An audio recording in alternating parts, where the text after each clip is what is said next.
بسم اللہ الرحمن الرحیم۔ اللہ کا کرشمہ دیکھنا ہے۔ نماز فجر کے بعد یہ جلالی آیت 21 بار پڑھیں۔ اللہ تعالیٰ کی ایسی غیبی مدد آئے گی کہ آپ حیران رہ جائیں گے۔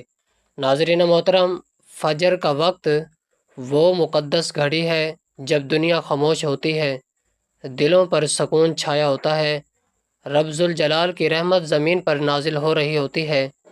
اس وقت کو سحر بھی کہا جاتا ہے، جس میں اللہ کا خاص انوار نازل ہوتا ہے۔ یہی وہ لمحہ ہے جب اہل ایمان اپنے پیشانیوں کو سجدے میں رکھ کر رب سے راز و نیاز کرتے ہیں، اور وہ دعائیں بے پردہ عرش تک پہنچتی ہیں۔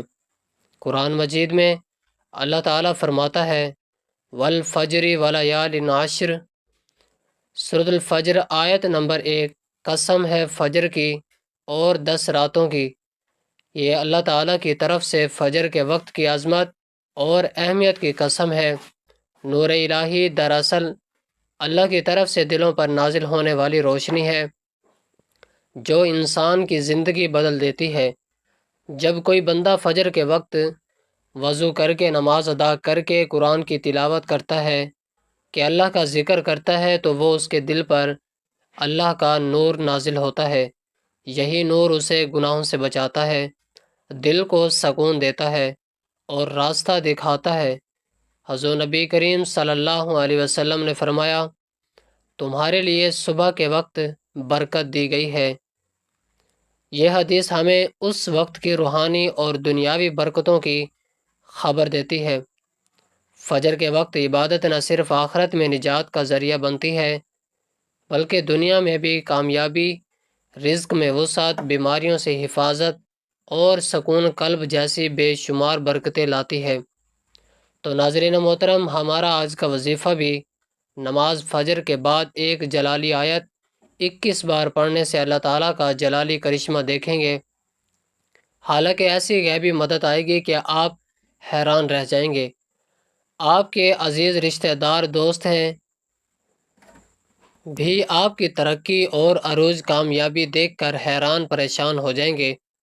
ہر کوئی آپ سے یہ پوچھنے پر مجبور ہو جائے گا کہ آپ نے ایسا کون سا عمل کیا کہ جس کی بدولت آپ کی راتوں رات حالات بدل گئے۔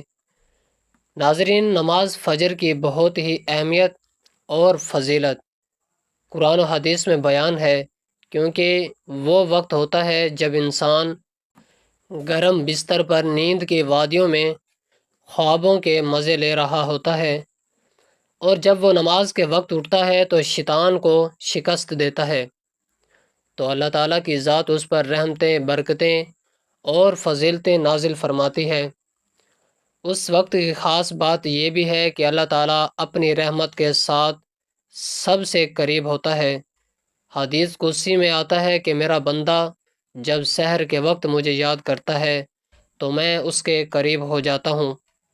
یہی قرب الہی انسان کے ایمان کو تازہ کرتا ہے، نور الہی دل کی تاریکی کو ختم کرتا ہے، انسان کے اندر عاجزی، شکر گزاری اور محبت الہی کو بڑھاتا ہے۔ یہ وہ نور ہے جو ظاہری آنکھ سے نظر نہیں آتا، مگر دل اور روح کو روشن کر دیتا ہے۔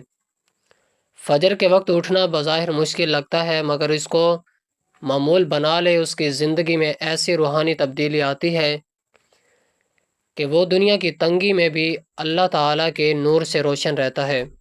ناظرین، یہ آیت بہت چھوٹی سی آیت ہے، لیکن اس کی برکات، اس کی فضیلت بہت کمال ہے۔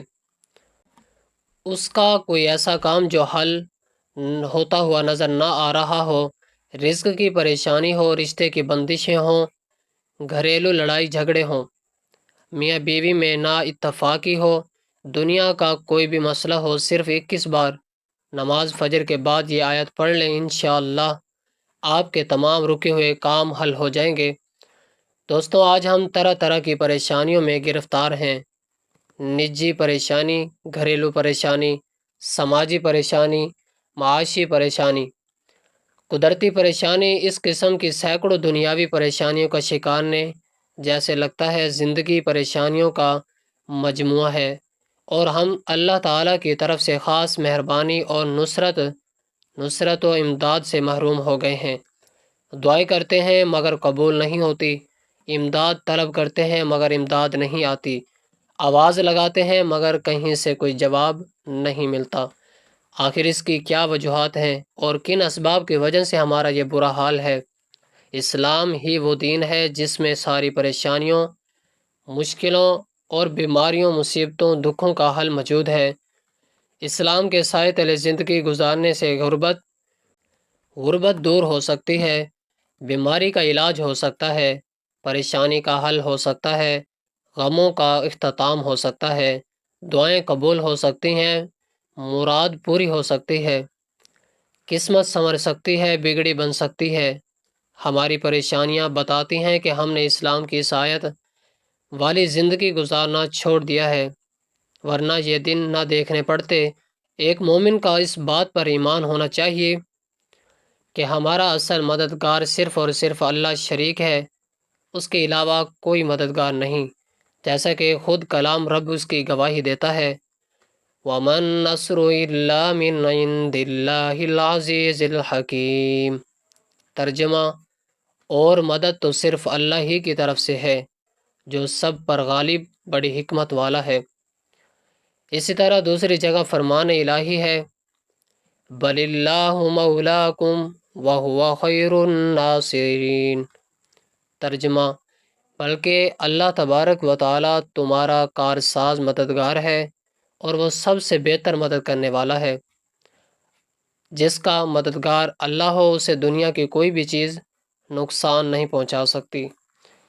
یہ ضمانت بھی اللہ تعالیٰ نے خود دی ہے، فرمان پروردگار ہے: إِن يَنصُرْكُمُ اللَّهُ فَلَا غَالِبَ لَكُمْ وَإِن يَخْذُلْكُمْ فَمَنْ ذَا الَّذِي يَنصُرُكُم مِّن بَعْدِهِ وَعَلَى اللَّهِ فَلْيَتَوَكَّلِ الْمُؤْمِنُونَ۔ ترجمہ: اگر اللہ تمہاری مدد کرے تو کوئی تم پر غالب نہیں آ سکتا، اور اگر وہ تمہیں چھوڑ دے تو پھر کون ہے جو اس کے بعد تمہاری مدد کر سکے؟ اور مومنوں کو چاہیے کہ وہ صرف اللہ ہی پر بھروسہ کریں۔ یہاں ایک مومن کو یہ عقیدہ بھی اچھی طرح سمجھ لینا چاہیے کہ جو لوگ غیر اللہ کو مدد کے لیے پکارتے ہیں، ایسے لوگ شرک و کفر میں مبتلا ہیں۔ دراصل یہ بڑی وجہ ہے کہ جس سے اللہ تعالیٰ کی مدد آنی بند ہو گئی، اور جنہیں اللہ کے علاوہ مدد کے لیے پکارا جاتا ہے وہ تو ہماری کچھ مدد نہیں کر سکتے، بلکہ وہ اپنے آپ کی مدد کرنے کی بھی طاقت نہیں رکھتے۔ اللہ کا فرمان ہے: وَالَّذِينَ تَدْعُونَ مِن دُونِهِ لَا يَسْتَطِيعُونَ نَصْرَكُمْ وَلَا أَنفُسَهُمْ يَنصُرُونَ۔ ترجمہ: اور جن کو تم اللہ کے سوا پکارتے ہو وہ نہ تمہاری مدد کر سکتے ہیں اور نہ اپنی ہی مدد کر سکتے ہیں۔ اب یہاں ان اسباب کا ذکر کیا جاتا ہے جن سے اللہ کی مدد حاصل ہوتی ہے، یا یہ کہیں جن کی وجہ سے اللہ اپنے بندوں کی مدد کرتا ہے۔ اللہ پر صحیح ایمان: جو لوگ اللہ پر صحیح ایمانوں میں ایمان لاتے ہیں اور اس کے ساتھ کسی کو شریک نہیں ٹھہراتے، وہ اس کی طرف سے مدد کے مستحق بن جاتے ہیں، یعنی اللہ تعالیٰ ایسے لوگوں کا مددگار بن جاتا ہے، اور ایسے ایمانداروں کی مدد کرنا اللہ تعالیٰ اپنے ذمے لے لیتا ہے۔ آل عمران اللہ تعالیٰ فرماتا ہے: وَكَانَ حَقًّا عَلَيْنَا نَصْرُ الْمُؤْمِنِينَ۔ ترجمہ: اور ہم پر مومنوں کی مدد کرنا لازم ہے۔ اللہ تعالیٰ کا فرمان ہے: إِنَّ اللَّهَ يُدَافِعُ عَنِ الَّذِينَ آمَنُوا إِنَّ اللَّهَ لَا يُحِبُّ كُلَّ خَوَّانٍ كَفُورٍ۔ ترجمہ: بے شک اللہ تعالیٰ سچے مومن کی دشمنوں کے مقابلے میں مدافعت کرتا ہے۔ کوئی خیانت کرنے والا ناشکر اللہ تعالیٰ کو ہرگز پسند نہیں۔ اللہ تعالیٰ کا فرمان ہے: ترجمہ: یقیناً ہم اپنے رسولوں کی اور ایمان والوں کی مدد دنیاوی زندگی میں بھی کریں گے اور اس دن بھی جب گواہی دینے والے کھڑے ہوں گے۔ آج ایمان کے دعوے داروں کی بہتان ہے، مگر اکثر لوگ شرک کے دلدل میں پھنسے ہیں، رب پر صحیح سے ایمان نہیں لاتے، یا ایمان لا کر شرک و بدعت کا راستہ اختیار کیے ہوئے ہیں۔ جس کی وجہ سے نصرت الہی بند ہو گئی۔ اللہ تعالیٰ کا فرمان ہے، ترجمہ ان میں سے اکثر لوگ باوجود اللہ پر ایمان رکھنے کی بھی مشرک ہی ہیں۔ عمل میں اخلاص، ہماری جدوجہد اور عمل میں اخلاص اہلیت ہو تو نصرت الہی کا حصول ہوگا۔ نبی صلی اللہ علیہ وسلم کا فرمان ہے، ترجمہ بے شک اللہ اس امت کی مدد کرتا ہے کمزور لوگوں کی وجہ سے، ان کی دعاؤں، ان کی عبادت اور ان کے اخلاص کی وجہ سے۔ اس حدیث میں نصرت الہی کتنے اسباب بیان کیے گئے ہیں۔ دعا، نماز، اخلاص ہمارے عملوں میں اخلاص کا فقدان ہے، جو اللہ تعالیٰ کی ناراضگی اور اس کی نصرت سے محرومی کا سبب بنا ہوا ہے۔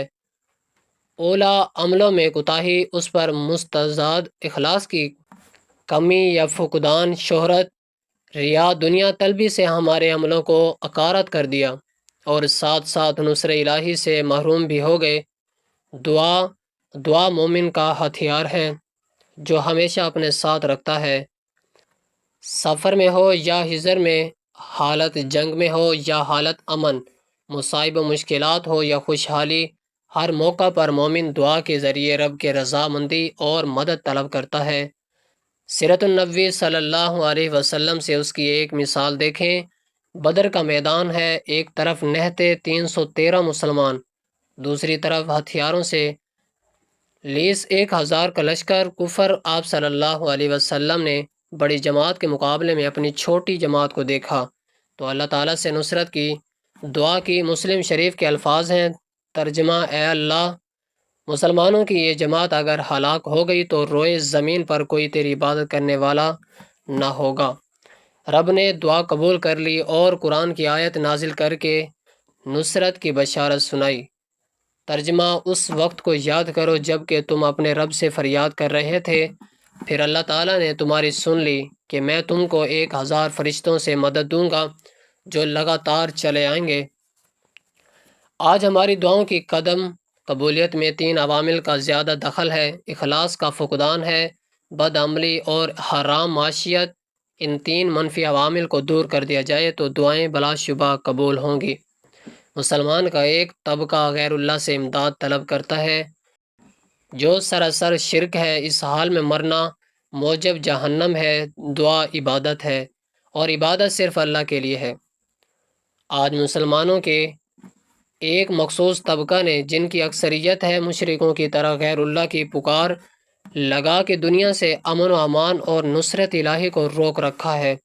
ایسے گمراہ مسلمانوں کی اصلاح قلیل سچے مومن کے سر ہے۔ نماز، رب کی خالص عبادت مومن کی زندگی اور مقصد حیات ہے۔ اس دعوت کو لے کر تمام انبیاء آئے۔ نبی صلی اللہ علیہ وسلم نے مکی دور میں جو 13 سال پر محیط پر کسی دعوت پہ کھڑی محنت کی۔ نماز مومن سے کسی بھی حال میں معاف نہیں۔ میدان جنگ میں جہاں ایک لمحہ دوستوں کی جانب اتفاق کا موقع نہیں، نماز کے وقت میں نماز قائم کرنا، یعنی وقت نماز کو بھی موخر نہیں کر سکتے اور کیوں نہ کر معاف ہو، یہ تو مقصد حیات ہے۔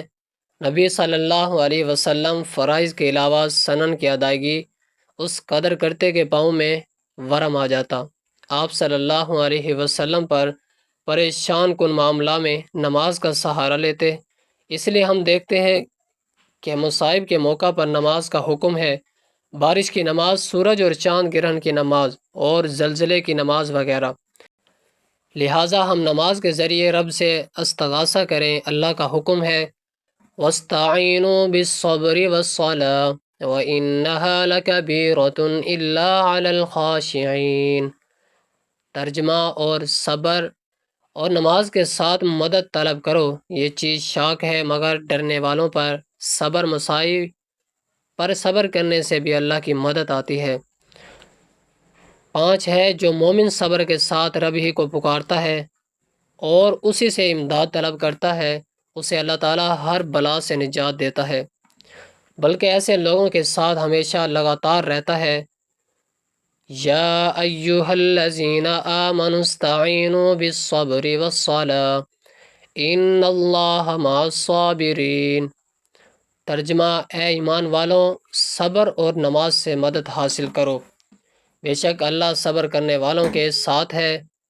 اللہ ہی پر توکل، انسان بے صبر ہے، تھوڑی سی مصیبت آتی ہے گھبرا جاتا ہے اور رب سے نجات مانگنے کی بجائے غیروں سے امداد طلب کرنے لگ جاتا ہے اور اسی پر توکل کر بیٹھتا ہے۔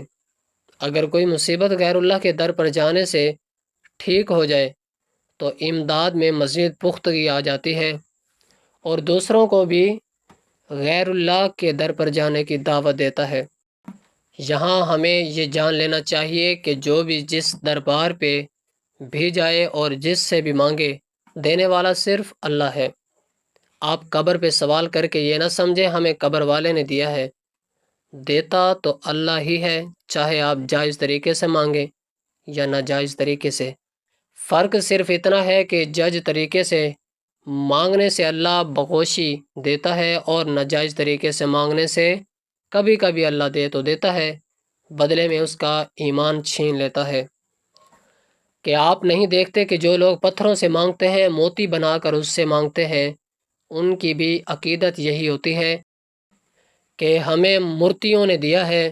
مسلمانوں کو صرف اللہ پر ہی بھروسہ کرنا چاہیے، یہ عبادت کے قابل سے ہے اور توکل نصرت الہی کا سبب ہے۔ ترجمہ: اگر اللہ تعالیٰ تمہاری مدد کرے تو تم پر کوئی غالب نہیں آ سکتا، اگر وہ تمہیں چھوڑ دے تو اس کے بعد کون ہے جو تمہاری مدد کرے؟ اے ایمان والوں کو اللہ تعالیٰ ہی پر بھروسہ رکھنا چاہیے۔ اسی طرح ایک دوسری جگہ رب کا فرمان ہے۔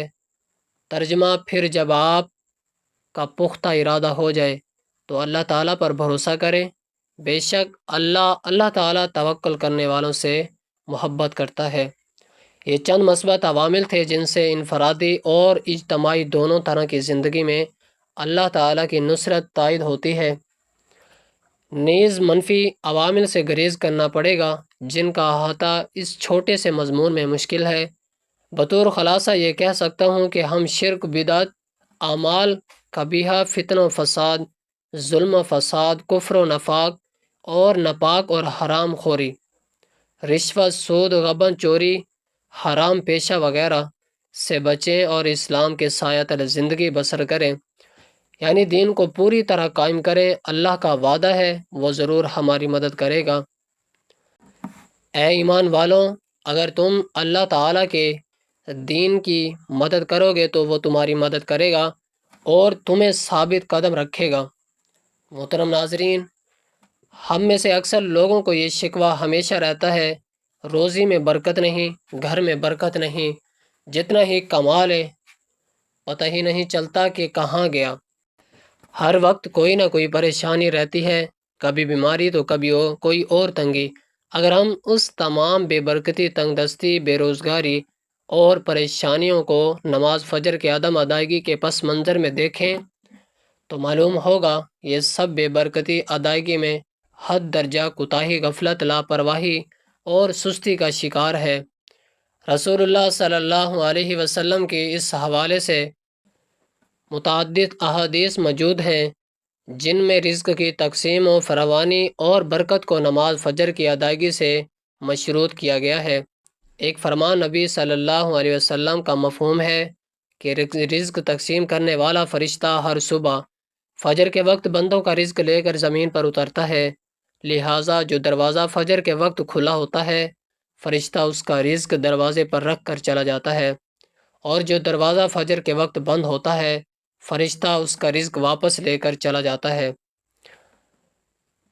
اس فرمان نبی صلی اللہ علیہ وسلم نے فجر کے وقت دروازہ کھلا ہونے کا مطلب یہ ہے کہ جس گھر کے افراد صبح فجر کے وقت بیدار ہو کر نماز فجر ادا کرتے ہیں انہیں ان کا رزق عطا کر دیا جاتا ہے۔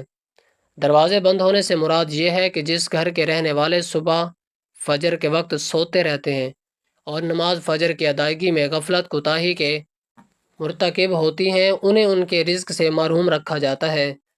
ناظرین کرام، اس وظیفے کی جانب چلتے ہیں۔ یہ عمل کون سا ہے؟ یہ خاص وظیفہ کون سا ہے؟ اس کو کرنے کا کیا طریقہ کار ہے؟ اس سے کس وقت اور کتنی بار کرنا ہے؟ دولت مند بننے کی یہ ایک آیت پڑھیں، پوری یقین اور اعتماد سے پڑھ لیں۔ انشاءاللہ تمام پریشانیاں ختم ہو جائیں گی، ہر مشکلات ختم ہو جائے گی۔ پوری زندگی میں مختلف طرح کی پریشانیوں سے واسطہ رہتا ہے، انسان کو مختلف طرح کی آزمائشوں سے واسطہ رہتا ہے، حالات ہمیشہ ایک جیسے نہیں رہتے، زندگی میں اتار چڑھاؤ آتا ہی رہتا ہے۔ تو بس آپ لوگوں نے صبر کرنا ہے اور ہمیشہ نماز کی پابندی کرنی ہے۔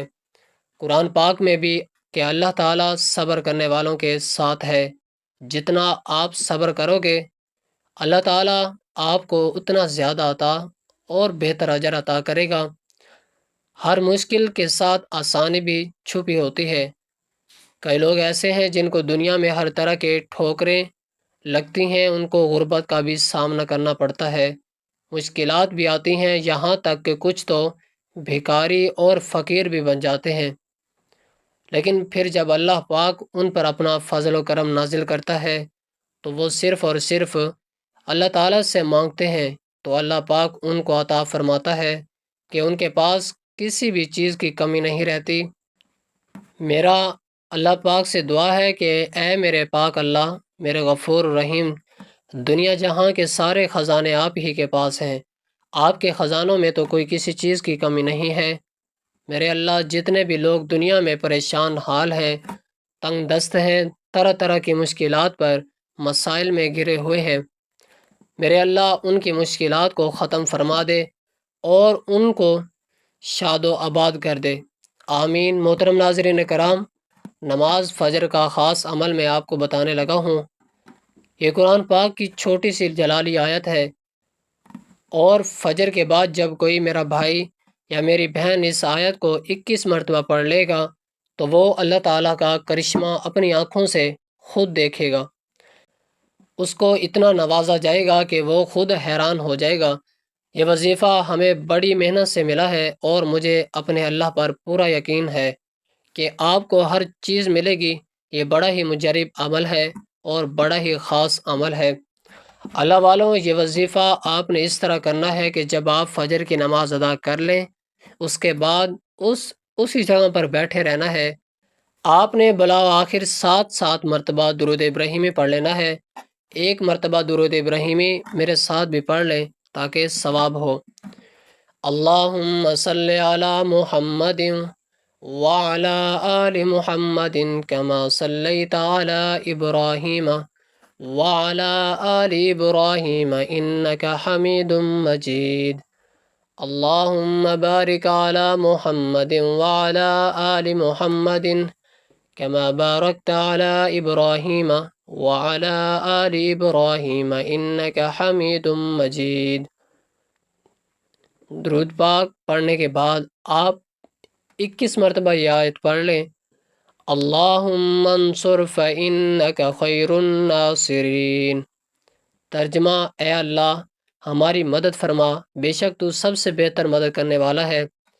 ناظرین، 21 مرتبہ جب آپ لوگ یہ آیت پڑھ لیں تو 7 مرتبہ استغفر اللہ استغفر اللہ استغفر اللہ پڑھنا ہے۔ انشاءاللہ اس عمل کے برکت سے مال و دولت میں خوب اضافہ ہوگا، اور اگر کوئی شخص اپنا کاروبار بڑھانا چاہتا ہے تو اس کے لیے بھی یہ ایک وظیفہ بڑا ہی مجرب ہے، بڑا ہی خاص وظیفہ ہے۔ اللہ پاک اس کو بہت زیادہ رزق اور مال و دولت عطا کر دے گا، اس کی مشکلات کو ختم کر دے گا، اس کے رزق میں، اس کے روزی میں بہت زیادہ اضافہ ہوگا، ہر گزرتے دن کے ساتھ ساتھ اس کی دولت میں اضافہ ہوتا رہے گا، اس کی مشکل سے مشکل کاموں میں آسانیاں پیدا ہوں گی، اس کی جو دلی آرزو ہوگی سب پوری ہوں گی۔ کئی دفعہ ایسا ہوتا ہے کہ انسان کے دل میں کئی طرح کی خواہشات ہوتی ہیں جن کا وہ کسی سے ذکر بھی نہیں کر پاتا۔ کچھ خواہشات ایسی ہوتی ہیں جو آپ زمانے کے سامنے، معاشرے کے سامنے بیان کرو گے تو وہ سب آپ کا مذاق بناتے ہیں۔ تو ناظرین، جس طرح بھی حالات ہوتے ہیں اپنے اللہ کو وہی بتایا کرو، بے شک اللہ تعالیٰ سب کچھ جانتا ہے، لیکن پھر بھی بندے کا مانگنا اور ہاتھ پھیلانا بہت پسند ہے، اس لیے اپنے اللہ سے مانگ لیا کرو، اللہ سے ہر چیز میں مدد طلب کرو، مدد طلب کیا کرو۔ اللہ تعالیٰ بڑا ہی غفور رحیم ہے، وہ عطا کرنے والی ذات ہے، رزق کے حوالے سے، دولت کے حوالے سے پریشان نہ ہوا کریں۔ اللہ پاک ایسے وسائل پیدا کرے گا، ایسے وسائل پیدا کر دے گا کہ جو آپ نے سوچے بھی نہیں ہوں گے۔ آپ کی مشکلات دور ہو جائے گی، رزق میں بھی اضافہ ہوگا اور زندگی بھی بدل جائے گی۔ اللہ تعالیٰ کی ایسی مدد آئے گی کہ آپ کے ہر کام آسان ہو جائیں گے اور آپ اللہ تعالیٰ کے کرشمات دیکھ کر حیران ہو جائیں گے۔ آخر میں دعا ہے کہ میرا اللہ پاک، اے میرے غفور الرحیم، اللہ ہم سب کی مشکلات کو دور کر دے، ہمارے رزق میں، ہماری روزی میں، روزگار میں اضافہ فرما دے۔ میرے اللہ، ہمیں مانگنا نہیں آتا مگر تجھے خود دینا آتا ہے۔ میرے اللہ، ہمیں بغیر مانگے سب کچھ عطا کر دے۔ آمین۔ اللہ تعالیٰ ہم سب کا حامی و ناصر ہو۔ آمین ثم آمین۔ دوستوں، آپ سے گزارش ہے کہ اللہ تعالیٰ کے 99 ناموں میں سے ایک نام کمنٹ میں ضرور شیئر کریں۔ جزاک اللہ۔